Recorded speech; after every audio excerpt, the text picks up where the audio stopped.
UK-Russia relations continue to deteriorate. Moscow has ordered a British diplomat to leave the country over allegations of espionage. What's more, as Izvestia reports, the FSB, Russia's domestic security service, recommended that Russians avoid any meetings with British diplomats, including in the British embassy, without prior approval from the Russian Foreign Ministry, to avoid negative consequences, including criminal liability.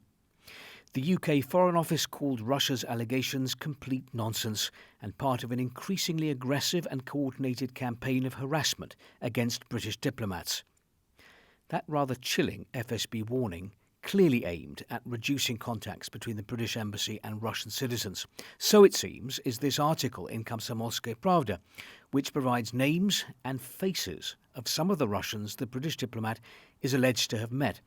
As for Russians who have attended receptions at the British Embassy, which is a completely normal practice, this ultra-pro-Kremlin newspaper writes, it's a big question. Where do their loyalties lie, with their motherland or with the British Crown? Meanwhile, the Russian government paper Rossiyskaya Gazeta reports on a proposal to expand the list of violations for which foreigners can be expelled from Russia.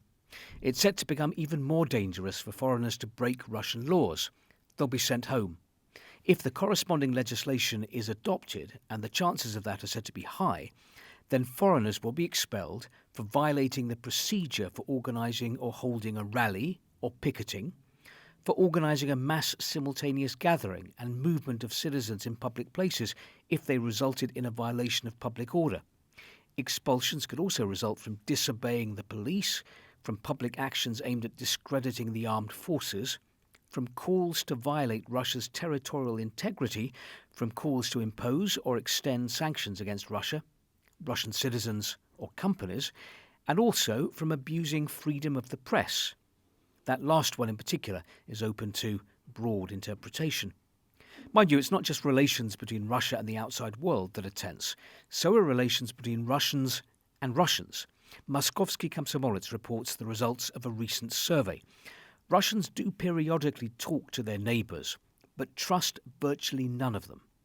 When asked, would you leave the keys of your apartment with your neighbours while you're away, the vast majority, 79%, replied categorically no. Would they leave their keys with each other? Komsomolskaya Pravda today has pages and pages on relations between Russia and Belarus, ahead of the 30th anniversary of the community of Belarus and Russia.